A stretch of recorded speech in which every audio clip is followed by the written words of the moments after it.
Selamat datang di Pojok Santai.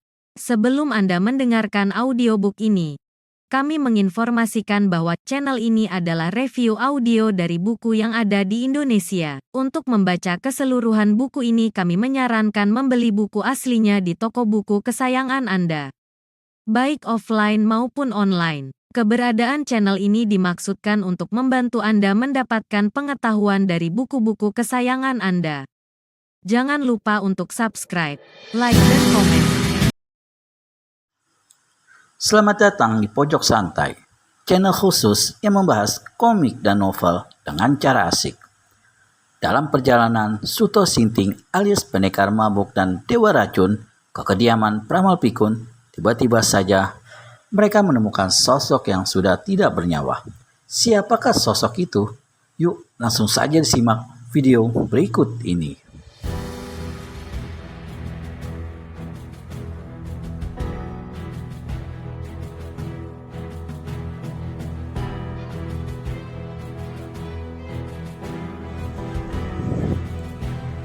Mungkinkah kedua perempuan temannya itu yang membunuhnya?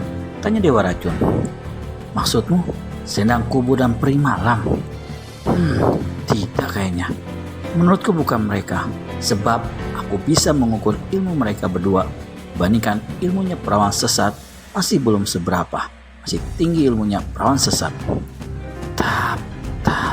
Tapi mengapa dia sekarang mati?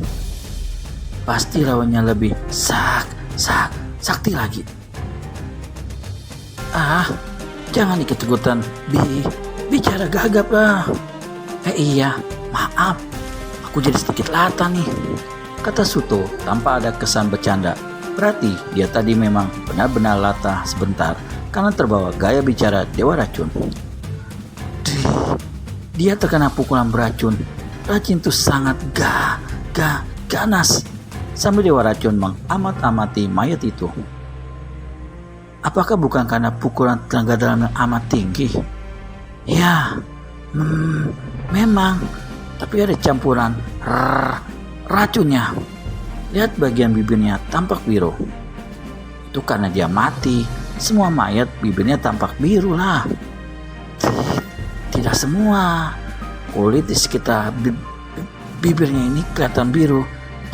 Dan daging di dalam kukunya itu juga membiru. Berarti ada racun yang ikut masuk ke dalam tubuhnya. Mungkin bersamaan pukulan bertenaga tinggi atau pukulan beracun dulu, baru pukulan yang mengkerut. Bukan, menghanguskan dadanya. Jelek. Jelas kematian disebabkan pula karena ada racun. Sentak Dewa Racun jengkel pada kegagapannya sendiri. Suto diam sejenak, memandangi mayat itu lebih dekat lagi dengan berjongkok kaki. Lalu ia berkata pada Dewa Racun. Luka di tangannya seperti luka cambuk, juga di leher dan di bagian perutnya. Lihat, pakainya sampai robek seperti habis kena cambuk keras. Dewa Racun megap-megap sambil matanya terpejam-pejam. Berarti ia bertarung dengan orang yang bersenjatakan cambuk. Iya, tapi siapa? Siapa tokoh berilmu tinggi yang bersenjatakan cambuk? Menurut cerita malam, ia pernah melihat Cadaspati bertarung dengan Datuk Maragade dengan senjata cambuk. Cambuk itu milik Cadaspati, tapi Cadaspati sudah lenyap, mati di tangan Datuk Maragade. Setelah itu, siapa lagi yang punya senjata cambuk? Seingatku tak ada. Beranak. Berarti kita harus mencari orang yang bersenjata cambuk. Pasti dialah pembunuh perawan sesat.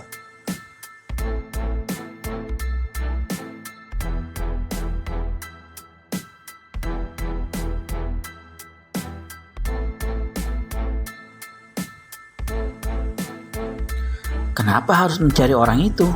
Aku tidak punya urusan apa-apa. Kematian perawan sesat bukan urusanku. Kalau begitu, sebaiknya kita tinggi. Bukan, kita ting. Ah, kamu seperti lonceng penjual tuak saja. Tang ting, tak jelas artinya. Maksudku, tinggalkan saja.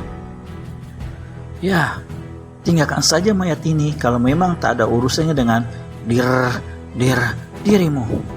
Pendekar mabuk diam sebentar.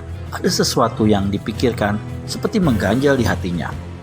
Dewa Racun pandangi wajah Suto yang berpikir lama sekali. Baru Dewa Racun ajukan tanya. Ada apa Suto? Tidak ada apa-apa. Mari kita ke pondoknya Peramal Pikun, kata pendekar mabuk, lalu melesat cepat bagai menghilang dari depan Dewa Racun. Mata orang kerdil itu jelalat dan mengikutinya dengan terbengong heran. Lalu cepat ia susul Suto sambil membatin dalam hatinya. Mengapa gerakan Suto jadi cepat sekali? Ia seperti terburu-buru. Ada apa ya? Apakah mau kasih laporan pada Renggono? Mungkin karena kata Suto, Renggono pernah menolong perawan sesat. Jadi ia merasa perlu memberitahu Renggono perihal kematian perawan sesat. Dewa Racun berhenti jarak 10 langkah dari pondoknya Peramal Pikun. Mata si kerdil berambut jarang itu terbuka lebar tak berkedip melihat dinding terbuat dari anyaman bambu itu jebol dan berantakan.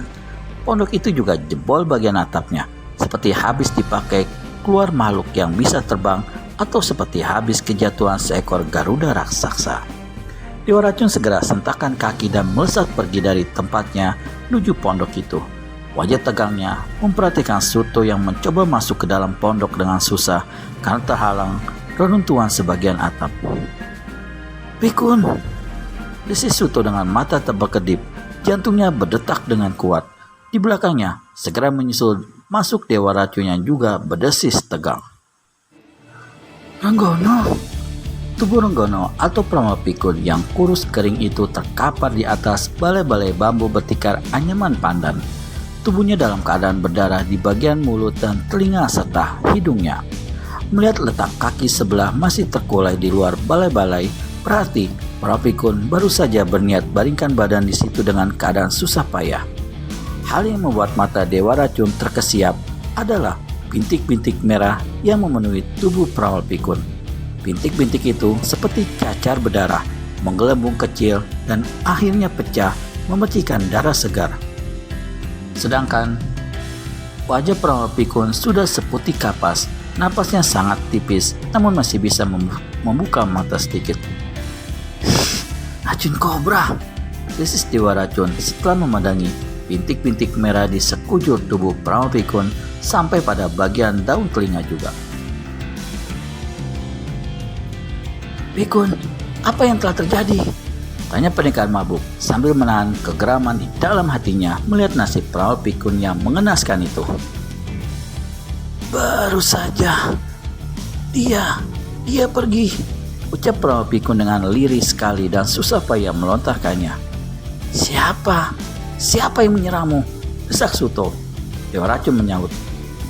Renggono, kau pasti terkena pukulan racun sangat kobra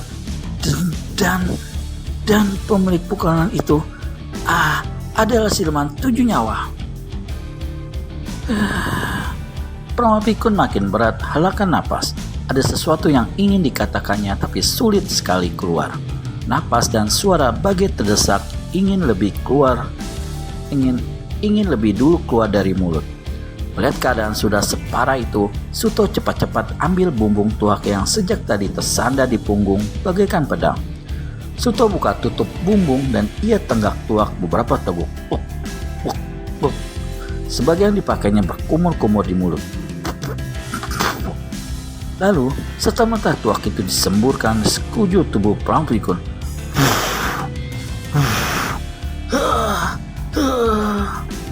Peramal Pikun gelagapan.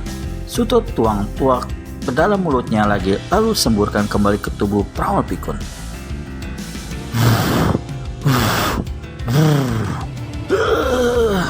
Tubuh Peramal Pikun mengejang kaku, kepalanya terdongak ke atas dengan mata tuanya terpejam rapat-rapat. Makin lama dari tiap lubang keluar asap kehijau-hijauan. Pramama Pikun mengerang dengan suara tertahan bagaikan orang sekarat. Tubuh kakunya menggeliat-geliat.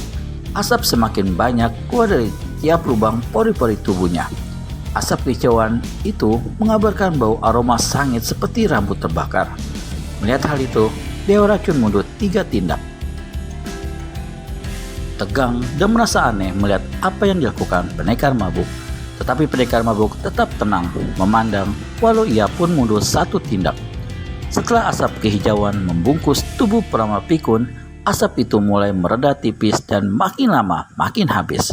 Tapi tubuh Pramama Pikun tidak sekejang tadi. Tubuh itu terkulai lemas dengan mata terpejam. Lemas bagai tanpa tulang dan urat sedikit pun. Akankah Pramama Pikun bisa sembuh dengan pengobatan unik Suto Sinting alias pendekar mabuk?